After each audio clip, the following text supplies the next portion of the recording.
Break के बाद आपका स्वागत है। सबसे बड़ी कवरेज रिपब्लिक भारत पर लगातार जारी है। आपको बता दें, जो चुनाव आयोग के इलेक्शन कमीशन के जो रुझान आ रहे हैं वो आपकी टेलीविजन स्क्रीन पर है।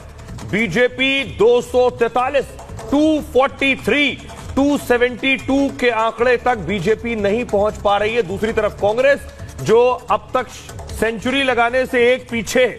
आपको बता दूं कि जो बीजेपी बता रहे हैं 243, 245, कांग्रेस पार्टी जो है वो लगभग 97, 99, जेडीएस 2, आम आदमी पार्टी 3, समाजवादी पार्टी 33 और तृणमूल कांग्रेस 29 सीट और डीएमके 21 सीट, टीडीपी 16 और जेडीयू 14 सीट।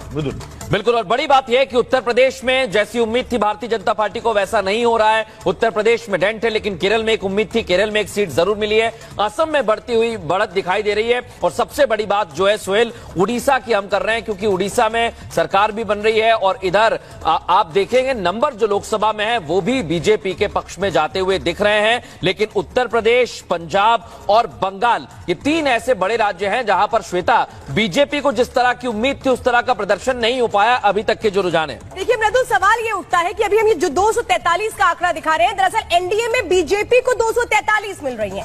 282 2014 में मिली थी और 303 लगभग मिली थी 2019 में। यानी इन 10 सालों में अगर देखें तो 2024 में सबसे कम सीटें इस वक्त बीजेपी को मिलती है। यहाँ पर नजर आ रही है उनके खाते में 243 सीटें। ओवरऑल अगर हम पिक्चर बता रहे हैं तो एनडीए के खाते में 297 सीटें आ रही है, तो वहीं इंडी के खाते में 232 है। क्योंकि उसमें अगर हम देखें तो सेंचुरी पार करती नजर आ रही है कांग्रेस, और कांग्रेस जिसने 44 सीटें जीती थी इसके पहले लोकसभा चुनावों में 2019 में, इस बार एक अच्छा प्रदर्शन करती नजर आ रही है। लेकिन फिलहाल इस वक्त आपको बता दें जो आंकड़े हैं वो सामने निकल कर आ रहे हैं धीरे धीरे, और यही नतीजों में तब्दील हो रहा है। उत्तर प्रदेश में जो प्रदर्शन है वो समाजवादी पार्टी और कांग्रेस ने साथ मिलकर के चुनाव लड़ा था। 63 सीटों पर समाजवादी पार्टी और 17 सीटों पर कांग्रेस ने चुनाव लड़ा था, और वहां पर समाजवादी पार्टी एक तरह से कहें कि एक अच्छे परफॉर्मेंस में नजर आ रही है। लेकिन ये कहें सोहेल कि वो फॉर्मूला पीडीए वाला जिसको आखिर तक भुनाती रही समाजवादी पार्टी, शायद उसने एक असर किया। देखिए श्वेता, अब क्या होगा जब कोई पार्टी जीतती है।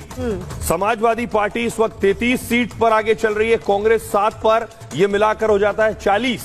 बीजेपी 36 पर आगे चल रही है, आरएलडी 2 पर, यह हो जाता है 38।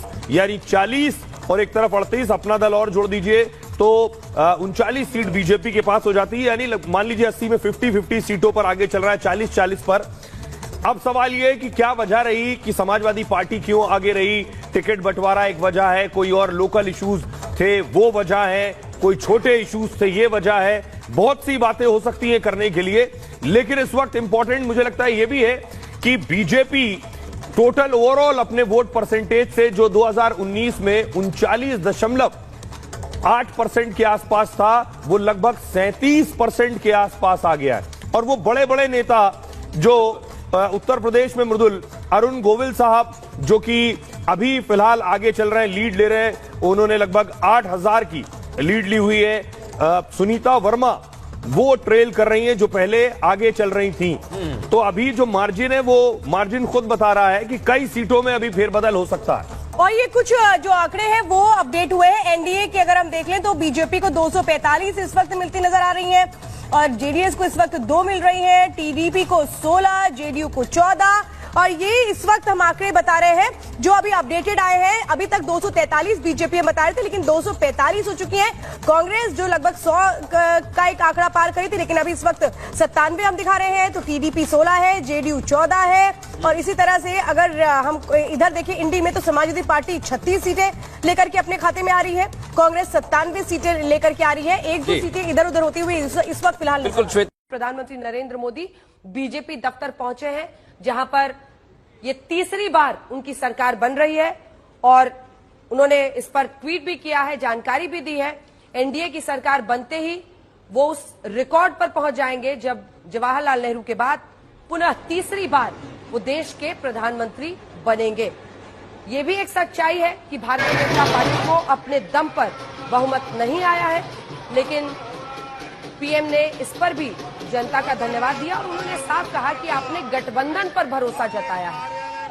239 सीटें भारतीय जनता पार्टी की, 291 सीटें एनडीए की आती हुई दिखाई आप देख ही रहे हैं। अब मुझे लगता है कि ज्यादातर सीट पर रिजल्ट आ चुके हैं और बहुमत का आंकड़ा एनडीए गठबंधन ने क्रॉस किया है। विक्ट्री साइन दिखाते हुए प्रधानमंत्री नरेंद्र मोदी बीजेपी दफ्तर में, वहां पर कार्यकर्ताओं का, समर्थकों का पूरा जमावड़ा है ये बीजेपी दफ्तर में, जहां पर प्रधानमंत्री पहुंचे हैं विक्ट्री साइन दिखाते हुए, क्योंकि पुनः तीसरी बार वो बन रहे हैं देश के प्रधानमंत्री। अभी